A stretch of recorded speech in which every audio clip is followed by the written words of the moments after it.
The night smelled of damp earth and cordite.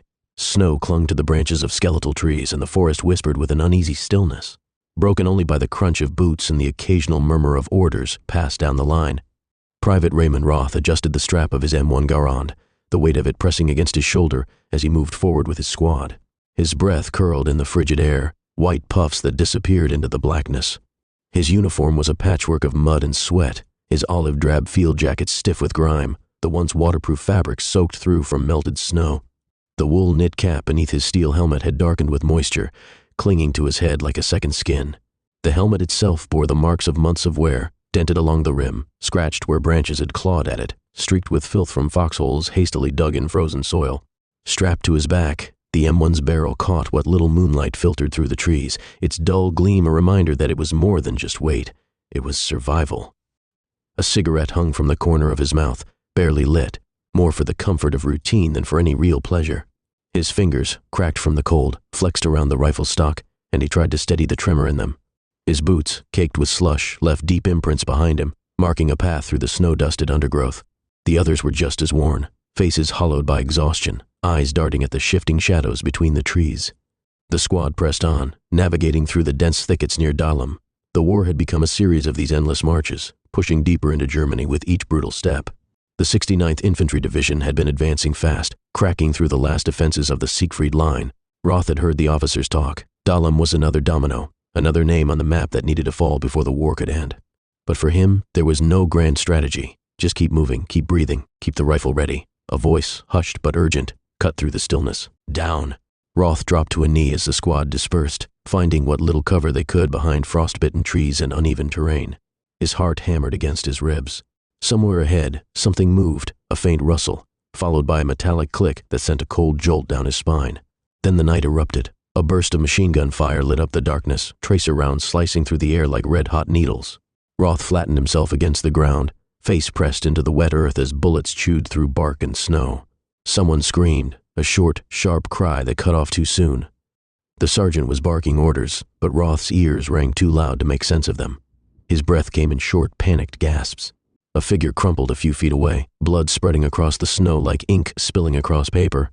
Roth recognized the man, Tomlin, a kid from Chicago who always joked about going back home to run his dad's grocery store. He wasn't moving. A new kind of fear gripped Roth, different from the nervous anxiety that had knotted his stomach before. This was raw, suffocating terror. He wasn't ready for this. He had trained for months, fired at paper silhouettes, drilled through endless marches, but none of it mattered now.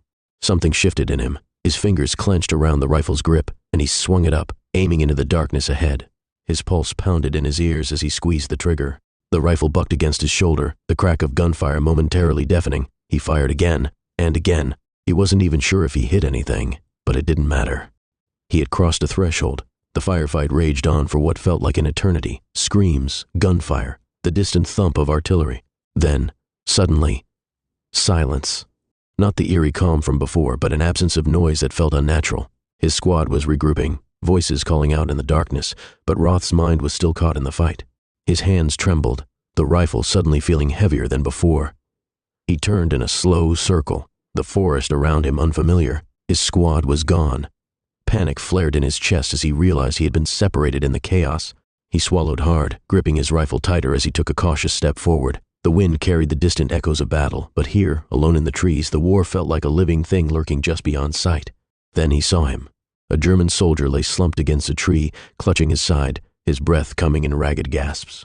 Blood stained the snow beneath him, dark and spreading. He was young, barely older than Roth himself, his uniform torn, his helmet askew. Their eyes met, and for a long moment, neither moved. The German muttered something, words Roth didn't understand, but the meaning was clear.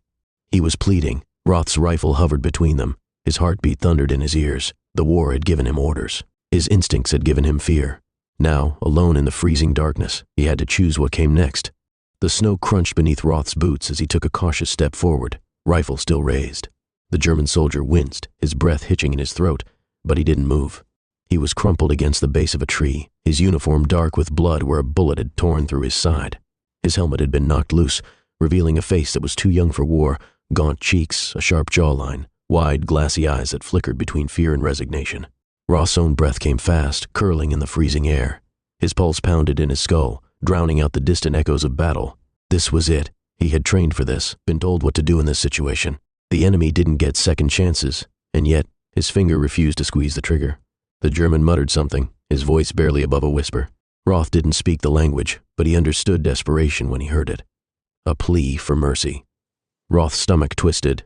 He had just killed for the first time, fired into the dark, felt the rifle kick against his shoulder, watched men fall.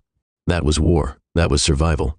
But now, with the enemy before him, helpless and bleeding, the rules suddenly felt different. His mind reeled back to Nebraska, to Sunday mornings on his family's farm, his mother's soft voice reading from the Bible, "Do unto others as you would have them do unto you."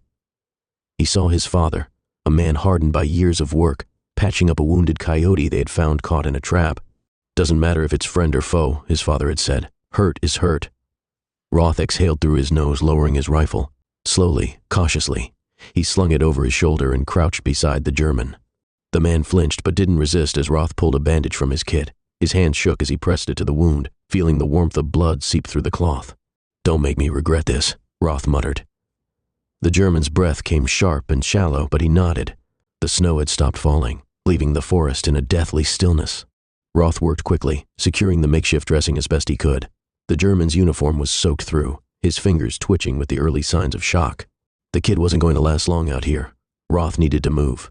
A sound snapped through the trees, a low rustle, the crunch of boots on frozen ground. Roth's head snapped up, adrenaline spiking. "Roth," a familiar voice. He turned just in time to see Private Jenkins step into view, rifle at the ready. Jenkins's expression shifted from relief to confusion as his gaze dropped to the wounded German. His mouth tightened. "What the hell are you doing?" Roth stood, hands still smeared with blood. "He's not a threat." Jenkins' jaw clenched. He was taller than Roth, broader, his uniform just as dirty and worn. His rifle remained raised. "He's a Kraut. He wouldn't show you the same kindness." Roth felt his stomach twist. Maybe Jenkins was right. Maybe if the roles were reversed, he'd be the one bleeding out in the snow. But something in his gut told him that didn't matter. "He's just a kid," Roth said. "So are we," Jenkins shot back. "Orders are orders." The weight of those words pressed on Roth's chest. The army didn't train them to think, just to fight, just to follow. Jenkins exhaled sharply, shaking his head. Then reluctantly he lowered his rifle. "Fine, but you're explaining this to the sergeant." Roth nodded. He reached down, gripping the German's arm. The soldier hissed in pain but didn't resist as Roth helped him to his feet. Together they made their way back through the frozen woods, the distant thunder of artillery reminding them that mercy was not a luxury of war. But tonight, Roth had made his choice. And for the first time since stepping onto the battlefield, he felt like his own man.